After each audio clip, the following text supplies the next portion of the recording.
वर्ग आणि माझा प्रिय मित्र मैत्रिणी, आज 26 जानेवारी आपण भारताचा 76वा प्रजासत्ताक दिन साजरा करीत आहोत. प्रथम सर्वांना प्रजासत्ताक दिनाच्या हार्दिक शुभेच्छा. आपला देश 15 ऑगस्ट 1947 रोजी स्वतंत्र झाला.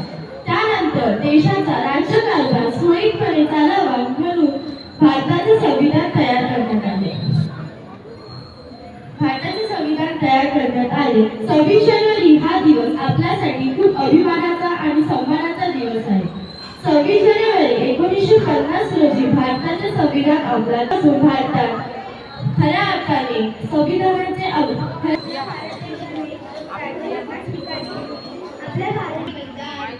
वंदे मातरम, वंदे मातरम, वंदे मातरम, वंदे मातरम. आओ बच्चों, तुम्हें दिखाए झांकी हिंदुस्तान की, इस मिट्टी से तिलक करो, ये धरती है बलिदान की. वंदे मातरम, वंदे मातरम, वंदे मातरम, वंदे मातरम. उत्तर में रखवाली करता पर्वतराज विराट है, दक्षिण में चंडों को धोता सागर का सम्राट है. दिवसा होतात ते याच चालीवर वर्गात 5 ते 25 वेळा उजळणी झालेली. दररोज वर्गात चितळे मास्तरांचा नृत्याचा कार्यक्रम असतो. चितळे मास्तर म्हणायचे,